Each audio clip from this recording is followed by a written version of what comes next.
그 오랫동안 앉아있게 되면 여러 가지 몸의 많은 부분들에 혈액순환이 안 되면서 당 족소가 쌓이게 되지 않습니까? 그래서 네. 잠깐 동안이면 일어나서 할 수 있는 이 간단한 운동을 가지고서 옆구리살이라든가 이런 날개살 이런 부분들에 쌓인 독소를 한번 다 날려버릴 수가 있습니다. 그럼 제가 따라해볼게요. 유경험자입니다. 네. 네, 지금 가볼까요? 한번 배워볼까요? 네. 좋죠. 자, 몸의 독소를 빼는 다이어트 운동. 네.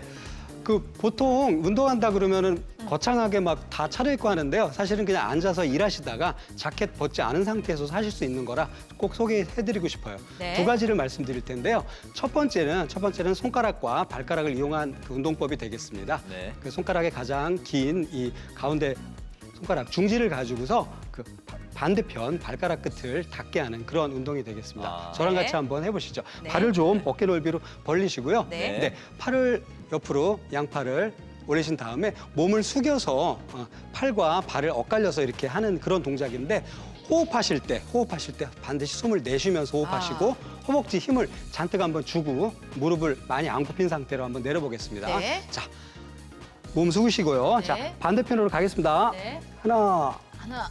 둘, 셋, 넷. 다리가 파르르 떨리시는데요? 아, 이게 나이가 또 제가 5학년 5반 정도 되기 때문에 이 정도만 해도 그래도 건강한 겁니다.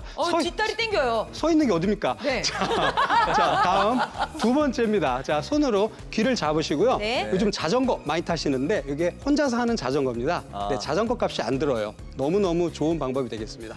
팔꿈치와 역시 무릎을 반대편으로 엇갈려가면서 하는 이런 식의 운동이 되겠습니다. 네. 자, 역시 한번 발 벌리시고 저 따라해 보실까요? 하나, 둘, 셋, 넷. 네. 예, 이게 이제 한 턴이 되겠습니다. 네. 배웠던 거 2개 연속 동작으로 한번 해보겠습니다. 자, 네. 그래서 첫 번째 거 2개, 두 번째 거 2개 해보겠습니다. 자, 연속 동작을 가보죠. 시작.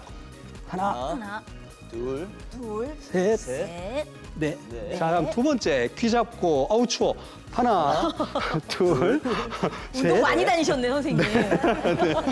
네, 요거를 한 턴으로 하셔서 요거를 2번이나 5번 정도 하시면 네. 30초에서 1분 되거든요. 예. 벌써 약간씩 몸에 열이 나기 시작했는데요. 맞아요. 땀도 나면서 혈액순환이 좋아서 네. 당도속 배출이 효율적이니까 물 아무리 공부하면 뭐합니까? 안 마시면 안 되죠. 네. 네. 운동 이 책 열심히 안 보시죠. 이 TV 프로 다 필요 없습니다. 해보시는 거. 꼭 일단 권해드려요. 해보시기를. 네, 알겠습니다. 고맙습니다. 네, 고맙습니다. 잘 배웠습니다. 이제 전공을 바꾸셔도 될 것 같아요. 정말요? 운동 티칭으로. 설명을 너무 잘해주시는데요. 그런데 네. 나이가 들면은 살찌는 건 어쩔 수 없잖아요. 맞아. 그 왜 우리 나이 때 사람들은 적어도 그 뱃살은 누구든지 갖고 있는데 비만이 건강에 그렇게 안 좋은 건가요? 네, 비만과 각종 암이랑 연관성이 있다 이미 예전부터 잘 알려져 있는 바입니다. 특히나 여성 같은 경우에는 비만과 자궁암, 유방암 등 이런 암, 남성은 전립선암, 대장암, 췌장암 등 각종 암들로 인한 사망률이 높습니다. 또한 당뇨병, 고혈압, 고지혈증, 이 고3에 해당되는 이 성인병들은요 당연히 따라오게 되고요. 매사에 더 피곤하고 무기력해지게 됩니다. 나이가 들면은 살찌는 게 당연하다고 생각하지 마시고요. 중장년에서 발생되는 비만은 온갖 질병의 신호탄이 될 수 있기 때문에 반드시 유의가 필요합니다.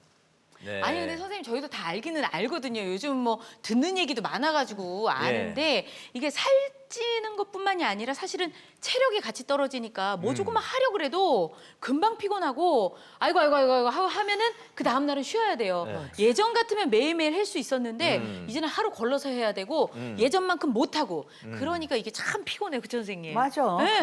말을 많이 하니까 피곤한 거 어떻게 같아요. 알았지? 아니 말 그대로 진짜 저 당 떨어지고 머리 핑 돌고 맞아요. 또 생존을 위해서 입에 뭔가를 넣어야 되는데 그럴 때는 어떻게 맞아, 해? 당 떨어지는 거. 네, 저도 충분히 공감을 하고요. 그러신 분들은 굉장히 많습니다. 네. 근데 우리가 급격히 허기가 진다고 느끼는 것도 사실 당독소 때문일 수 있습니다. 당독소가 많아지면은 호르몬의 효율성이 떨어지기 때문에 우리 몸에 에너지가 생기는 것을 방해하고요.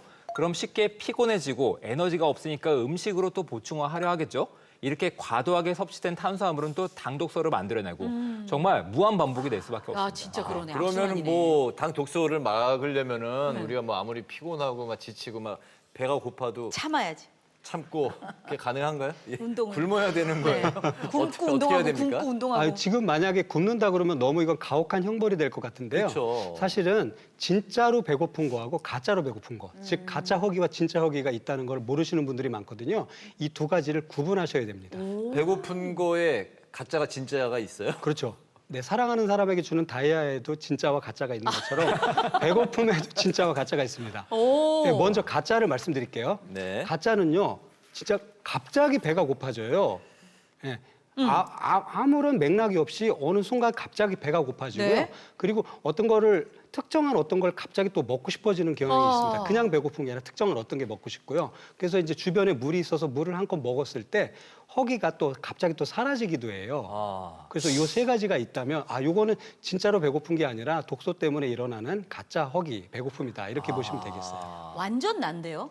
그래요? 완전 좋아요. 아니 근데 지금 3번은 내가 이해가 안 돼. 특정 음식이 먹고 싶어요? 아니, 예, 갑자기 막 배가 고파요. 그런데 예를 들어서 떡볶이에 있는 그 계란에 노른자가 먹고 싶은 거예요. 야. 거기에 빡 이제 꽂혔어요. 어. 근데 그걸 먹었다고 해서 갑자기 그 아까 3번이 뭐라 그러셨죠? 물 마시면 달래진다? 네. 절대 달래지지 않습니다. 그럼 진짜 허기인데? 네. 뭐죠? 그 대부분의 병은 이렇게 복합적으로 이루어지기 때문에 판단하기 어려운데 약간 진짜 허기를 말씀드릴게요. 네. 서서히 배가 고파져요. 그래서 보통 분들 이렇게 느끼시죠. 약간 허기진데 그러다가 좀 시간이 좀 더 지나면 좀 더 배고픈데 이렇게 서서히 배가 고파지는 게 첫 번째고요. 두 번째는 주변에 있는 어떤 음식을 먹었을 때 좀 허기가 좀 달래지게 되죠. 자기가 특별히 먹고 싶은 게 있는 게 아니라 허기가 지는 거니까. 그리고 세 번째는 물을 먹었을 때 허기가 사라지거나 그러진 않아요. 그러니까 진짜 배고픈 게 되겠죠. 그래서 이 세 가지 잘 기억하시는데 지금 이지연 아나운서 말씀하신 대로 이게 복합적으로 오기도 하기 때문에 사실은 좀 판단하셔야 되는데 일단은 갑자기 배고픈 거는 그 좋은 증상은 아닌 거죠. 네, 갑자기. 그렇군요. 이게 설명을 들으니까 좀 이해가 되네요. 우리가 이제 막 그래요. 정말 배고프고 이제 지쳤을 때는 모든 닥치는 대로 다 먹고 싶잖아요. 그렇지, 맞아, 맞아, 햄버거, 떡볶이, 밥, 특별히 어떤 맞아. 하나만 생각이 나는 게 아니라 그럴 때가 이제 진짜 허기라는 거네요. 아니 그러면 이제 갑자기 이제 배가 고플 때는 좀 참는 게 낫겠어요. 네. 이건 가짜일 수 있다. 그래가지고 물도 한번 마셔보고. 나를 괴롭히는 그렇죠. 물 한 잔 먹고 네. 나를 괴롭히는 이 당독소에 완전히 자금줄을 끊는 거예요. 네. 그래서 얘가 완전히 끊어져서 나를 괴롭히지 않게. 네. 그게 제일 방법일 것 같은데요. 네. 그런데 그 당독소가 우리 쉽지가 몸에 않은 게 문제죠. 예, 자금줄 나왔어요, 자금줄. 쌓이게 하는 방법이 두 가지가 있습니다. 이걸 생각해 보시면 조금 더 이해가 편하실 텐데요. 첫 네. 번째, 과잉된 탄수화물이 몸속에서 당독소로 변화가 되는 경우가 하나가 있을 거고요. 두 번째는 식품 자체에 당이 워낙 많아서 혈당이 올라가면서 결국은 궁극적으로는 당독소가 생길 위험이 높은 음식을 섭취하는 경우, 이 두 가지를 잘 생각해 보시면 되겠습니다. 그럼 우리가 이제 평소에 먹는 음식 중에서도 어떤 음식은 덜하고 어떤 음식은 또 당 독소가 이렇게 많이 들어있는 음식이 있다. 그러니까. 그런 말씀이시네요. 네. 실제로 그 식약처에서 최근에 조사한 바를 발표를 했는데요. 우리 국민들이 섭취하는 당 함유 식품 가운데서 이 식품이 가장 당을 많이 우리한테 공급해주고 있다. 이런 식품이 있습니다. 과연 뭘까요? 우리가 맨날 먹는 건데. 저는 딱 알아요. 뭐예요? 탄산음료 중에 까만 거. 까만 거? 그거 진짜 설탕 많이 콜라, 들어있다. 콜라. 예, 콜라. 나는 뭐, 콜라나 초콜릿인데 초콜릿. 카카오 함유가 높은 거 말고 예. 밀크 초콜릿. 밀크 초콜릿? 예, 거기 설탕이 많이 들어간대요. 굉장히 구체적이네요. 야, 진짜 많이 알아요, 그쪽으로는. 예. 그런 거죠. 애들 좋아하는 거. 예. 그다음에 안에 초코 들어있는 과자. 예. 그렇죠? 과자. 그리고 안에 무슨 잼 발라져 있는 과자. 예. 그런 거 다 합치면 당 어마어마합니다. 1시간 동안도 말씀하실 수 있을 것 같은데. 갑자기 약간 또 갑자기 배가 고픈데. 어떤 거예요? 예, 정답이 너무 뭐예요? 이지연 아나운서의 당에 대한 열정이 부럽습니다. 네, 우리가 열정 있는 삶을 살아야 되는데 근데 사실은 전체 국민 대상으로 했기 때문에 놀랍게도 통계는 약간 다른 결과를 보여주는데요. 그래요? 정답은 바로 커피입니다. 의외네요. 네, 실제로 어르신분들은 커피를 많이 드시잖아요. 예. 믹스. 예. 믹스. 예. 아니 근데 잠깐만요. 그 믹스 커피는 이해가 돼요. 왜냐면 그 안에 설탕이 설탕이 많이 들어있으니까. 들어있어서 저희 부모님들도 보면 그 설탕 부분만 또 이렇게 조절해서 네. 꽉 꼬집으면 더 안 나오거든요. 그렇죠. 그렇게도 드시는데 네. 그래도 하루에 한 잔 이상은 드시니까 네. 그게 설탕이 많이 쌓여서 그런가? 그리고 근데 또 뭐 아니 그거는 설탕이 그러니까 없는 커피들도 아니 많잖아요. 그러니까요. 네. 그 뭐 믹스 커피나 달게 먹는 그런 커피류라서 그렇게 말씀하시는 거 아니에요? 그거는 그럼 당연히 거기는 설탕이 들어있으니까. 네, 그래서 제가 한번 퀴즈를 준비해 봤는데요. 네. 실제로 이 당 독소는 두 가지로 구분해서 볼 수 있는데요. 우리가 너무 당을 많이 먹어서 몸속에서 당 독소가 생기는 게 있고 바깥에서 먹는 음식 자체에 당 독소가 있는 게 있는데 커피가 바로 이 기준에 해당되는 여러 가지 재미있는 것들이 있습니다. 와. 세 가지 말씀드려 볼게요. 믹스 커피가 하나 있고 네. 그다음에 그 기계에서 내려서 바로 그 조그만 잔에다 먹는 에스프레소 그게 네. 커피가 있고요. 그다음에 종이나 천에다 이렇게 걸러 먹는 드립 커피가 있거든요. 네. 이 세 개 커피 가운데서 당 독소가 가장 많은 커피는 어떤 것일까요? 저는 뭐 얼핏 생각하기에 뭐 인스턴트 커피 안에 뭐 또 설탕도 들어있을 뭐 수 있나? 있고. 좀 더 맛있게. 네, 그래서 인스턴트 커피 그리고 뭐 에스프레소는 뭐 양이 요만큼이잖아요. 네. 그러니까 그거보다 양이 좀 많은 핸드드립 그다음에 에스프레소 요 순으로 당 독소가 많이 있지 않을까요? 아니 설탕이나 시럽 같은 거 안 넣으면은 애매하네. 그냥 다 블랙 커피인데 네. 무슨 차이가 있지? 저야말로 아무리 생각해도 제 입에는 맛이 다 똑같거든요. 그리고 그냥 설탕이 있거나 없거나인데 네. 뭐예요, 선생님 답이? 네, 보통의 경우에 그 탄수화물이 많고 달고 한 그 커피를 먹으면 몸 안에서 당 독소가 생기는 거를 어떤 유발할 수 있기 때문에 안 좋다고 보시는데 네. 실제 음식 자체로 보면 에스프레소 커피가 당 독소가 가장 많습니다. 네. 그 이유는 에스프레소라는 거는 익스프레스의 약자잖아요. 네. 빨리 뽑아낸다 그래가지고 네. 200도씨 이상의 고온 고압의 수증기를 커피빈에다가 때리기 때문에 그 안에 있는 탄수화물, 단백질, 지방이 같이 결합해서 마일라드 리액션을 이용해서 당 독소를 만들어줘요. 그래가지고 그 오. 쌉싸름한 맛이 바로 그거거든요. 그래서 가장 적은 거는 반대로 핸드 드립이라 그래가지고 천이나 이렇게 종이로 걸러서 내리는 거거든요. 두 개 차이를 비교해봤더니 30배 이상의 차이가 있어요. 30배요. 우와. 핸드 드립보다 아니, 똑같은 에스프레소가 건데. 훨씬 더 많다. 네. 아. 근데 사실은 가만히 생각해 보면 저희가 커피 전문점에서 한 번씩 이렇게 사 먹는 거는 네. 거의 에스프레소로 해서 이제 얼음을 넣거나 우유를 넣거나 그대로 먹거나 하잖아요. 네. 그러니까 이게 추출하는 방식에 따라서 이만큼 차이가 난다는 게 굉장히 그리고 커피는 아무 상관없을 줄 알았거든요. 그러니까요. 이게 굉장히 반성하게 되네요. 우리가 먹기에 이제 달달하지 않은 것들도 당 네. 독소를 쌓이게 할 수 있군요. 또 놀라운 사실 제가 하나 알려드릴게요. 같은 재료인데도 만드는 조리법에 따라서 당 독소 배출이 다르게 나올 수가 있대요. 그래요? 예. 그래서 같은 재료인데 당 독소 수치가 확 달라지는 당 독소를 낮추는 그 조리법에 대해서 한번 알아보겠습니다. 네. 자, 짠. 굽거나 튀기지 말고 삶아라. 삶아라. 네. 네, 실제로 이 프랑스의 과학자인 마일라드가 밝힌 건데요. 180도 이상의 온도에서 굽거나 튀기게 되면 탄수화물하고 단백질, 지방 이런 것들이 결합해서 아주 우리 혀에 너무 자극적인 맛을 만들어내게 되죠. 그래서 시청자분들께 한번 여쭤보고 싶어요. 백숙과 치맥을 놓고 봤을 때 어느 쪽이 더 손이 많이 가시나요? 치맥이죠. 압도적으로 아이들한테 물어보거나 웬만한 분들 다 치맥한테 가죠. 그 이유는 바로 거기에 그런 결합 반응으로 인해서 당 독소가 많은 물질이 생기게 되거든요. 한 가지 진리는 혀에 단 거 가운데서 몸에 유익한 게 별로 없다는 건데 조리법도 바로 그렇습니다.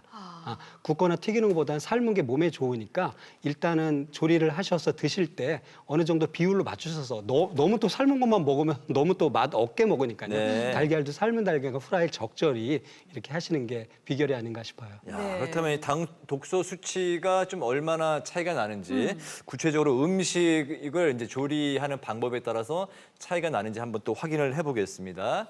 저희가 준비한 화면부터 한번 볼까요? 네. 두부는 날 것과 굽기의 차이를 봤을 때 약 5배가 올라가고요. 와. 그다음에 닭가슴살도 삶기와 굽기가 있는데 한 5배가 올라갑니다. 당독소가. 네. 그리고 달걀을 삶아 먹거나 부쳐 먹을 때 한 30배가 올라가네요. 와, 저는 그리고 그- 감자 삶아 오. 먹거나 우리 감자 튀김 튀겨 먹잖아요. 네. 90배. 와, 90배 말도 안 돼. 거의 뭐 우와. 100배네요. 이렇게 달라지나요? 매일 아침에 달걀 뭐 후라이나 찐 달걀을 하나씩은 먹거든요. 네. 근데 삶은 달걀보다 후라이가 당독소 30배. 30배라고 하네요. 이야. 굽고 튀겼을 때 이렇게 당 독소 수치가 어마어마하게 달라지네요. 근데 선생님, 소고기나 돼지고기는 구워 먹어야 제맛인데. 그렇죠. 그래야 되지 않을까요, 선생님? 아무리 그래도 그건 양보 못 하겠는데요. 자, 당독소 낮추는 조리법 두 번째 한번 보겠습니다. 네. 짠. 식초, 레몬즙 같은 산성 음식과 함께 먹어라 이렇게 오. 돼 있네요. 이건 또 뭔가요, 선생님? 네, 산성식품이 마이야르 반응을 방해해서요. 당독소 수치가 뚝 떨어지게 됩니다. 생선이나 고기를 구울 때 그래서 1시간 정도 레몬즙에 재워 두셨다가 구우면요. 당 독소는 뚝 떨어지고 풍미는 쑥 올라가게 됩니다. 저기 자꾸 말씀을 하시니까 자꾸 불판 위에 지글지글 지금 구워지는 고기가 생각이 나면서 굽지 말라고 하시니까 더 오늘 저녁에 굽고 싶은 생각이 하지 너무 말라면 드는. 더 하고 싶은 것처럼. 네, 어떡- 이전 씨도 뭐 다이어트 여러 번 하셨다고 들었는데 좀 그 실패도 좀 하셨잖아요. 제가 지금 네. 정확히 40년째 다이어트 중이에요. 일생을 왜 바쳐서. 실패하는 것 예? 같아요? 왜 실패하는 것 실패는 없어요. 계속 가는 중이지. 아, 그 남들은 진행이죠? 저한테 실패라고 얘기하지만 네. 아니 근데 뭐 이게요. 너무 굶으면 이제 어느 정도 내 목표치가 됐다 하면은 이제 원래로 돌아가야지 하면은 이게 약간 조금 더 덤비게 되더라고요. 이제 맞아요. 인생 괜찮아 하면은 금방 회복이 되더라고요. 이게 네. 너무 무서워요. 다이어트 40년 하셨다고 하는데 지금부터 주목하시면 네. 좋겠습니다. 다이어트 딱 5일만 하시면 그러게 됩니다. 말이에요. 5일만. 아까부터 네. 그 말씀이 있는데. 아니 그렇게 짧고 굵게 하려면 굽는 거밖에 없는데. 그렇지 않습니다. 그 5일 동안 먹으면서 하는 다이어트인데요. 한 달 30일에서 5일만 하면 되는 당독소 해독 다이어트예요. 야 일단 독소 해독이라 그러니까 또 굉장히 귀가 또 쏠깃합니다. 근데 네. 솔직히 말해서 이렇게 한 달 30일 쳤을 때 선생님 5일만 하면 된다는 거는 조금 선생님의 긴 설명이 필요하다고 생각합니다. 네, 제가 한번 설득을 시켜보겠습니다. 네, 설득해 주세요. 자, 당독소가 생성이 되고요. 살이 찌우는 같습니다. 에너지원이 늘 풍족하니까 살이 찔 수밖에 없거든요. 제일 에너지원이 고갈되지 않는 한 살이 계속 찌게 돼 있습니다. 네. 단식 모방 다이어트라고 한번 한때 유행했던 적이 있습니다. 맞아요. 이거는요, 단식은 아닙니다. 하지만은 단식하는 척 내 몸을 속이는 다이어트인데 하루에 800kcal를 제한해서 먹기만 하면 된다는 다이어트였습니다. 아. 의학적으로도요, 소식과 간식의 경계에 있는 수치이기 때문에 우리 몸이 마치 단식하고 있는 걸로 착각을 하기 때문에 효과가 좋은 건데 이 가장 기본 원칙은 소식이고 다동입니다. 이 소식 부분만 잘 해결이 되면은 5일 뭐 충분히 가능할 것 같습니다. 예, 5일이면 뭐 한번 도전해 볼 만한데 5일은 할 수 있죠. 800kcal 이하로 먹을 수 있는 이 다이어트 식단 이게 뭐 그 어떤 그 규칙이 따로 있나요? 어떻게 하면 되나요? 그 칼로리로 보면 그 단백질, 탄수화물, 지방으로 해서 250, 300, 250 정도 하시면 되는데요. 구체적인 양으로는 단백질 한 60g이니까 닭가슴살로 한 2조각 정도. 네. 그리고 탄수화물로 해서는 밥으로 한 반 공기 정도. 그리고 지방으로 해서는 생선 같은 거 좀 기름기가 있는 거라든가 지방이 붙은 약간 삼겹살 뭐 이런 것들 수육 형태로 해서 한 그 젓가락으로 한 5젓가락 정도 요렇게 하시면 800칼로리 어느 정도 맞춰주고요. 네. 그리고 해독 부분에 있어서는 그 저녁 식사 시간을 좀 빨리 하셔서 네. 6시 전에 드시고 네. 다음날 아침을 한 10시 정도까지 드셔서 16시간 정도 속을 좀 비워주시면 아. 이걸 한 달 정도, 한 달에 한 5번 정도 하시면 오토파지라 그래가지고 세포가 안 좋은 거를 이렇게 버릴 시간을 확보해 주는 거예요. 그러니까 그런 부분에서 해독을 또 효과를 보실 수가 있으니까 네. 몸 컨디션 회복이나 이런 데 활용해 보시면 좋을 것 같아요. 네. 네. 자, 일단 해봐요 생방송 오후 1시 함께하고 계신 지금 시각이 이제 2시 1분인데요. 네. 시청자 여러분들의 질문 한번 받아보겠습니다. 어떤 질문이 들어와 있을까요? 과일에 들어있는 당분도 당 독소의 성분이 될 수 있는지 궁금합니다. 어떨까요, 선생님? 과일에는 과당이 많이 들어있는데요. 실제로 몸에서는 포도당보다 과당이 더 비만의 주범으로 최근에 알려지고 있거든요. 그래서 당 지수를 잘 비교해 보시고 50 이하의 당 지수를 가진 조금 그 덜 단 과일들로 하루에 한 알이나 2알 정도 한 70g 내외 정도로 드시는 걸 권해드립니다. 그렇군요. 자, 두 번째 질문도 한번 받아볼까요? 매일 토마토 주스에 꿀을 2숟갈 넣어서 먹고 있는데 당 섭취가 너무 많을까요? 네. 이건 하정원 교수님이 말씀하실까요? 네, 제가 진료실에서 항상 말씀드리는 게 당뇨가 있으신 분들 이렇게 뭔가 첨가제를 넣고 아니면 꿀을 넣고 하시는 것들을 굉장히 건강하게 생각하시는 분들이 많거든요. 네. 물론 정상인 혈당을 갖고 계신 분들은 건강하게 잘 드실 수 있습니다. 하지만은 당뇨 환자분들 아니면 혈당이 높아질 위험도가 높으신 분들은 이런 꿀과 같은 단순당의 섭취는 반드시 주의가 필요합니다. 이것 때문에 올라가시는 분들이 굉장히 많고요. 조절이 안 되시는 분들이 굉장히 많습니다. 반드시 주의가 필요하겠습니다. 우리 이제 뭐 좀 건강에도 도움이 된다고 해서 이제 드시는 분들 계신데 그 당뇨가 있으신 분들은 전혀 안 드시는 게 도움이 되겠군요. 그렇죠. 예, 누구보다 더 주의를 하셔야 되고요. 뭐 살짝 들어가는 거 그런 것들이 어떻게 뺄 수가 없으면 상관없지만 일부러 적어도 찾아서 2숟가락씩 드실 건. 넣거나 가시는 것들은 좀 삼가하시는 게 참가하시는 좋겠습니다. 게 예, 좋겠습니다. 네, 세 번째 알겠습니다. 질문도 받아보겠습니다.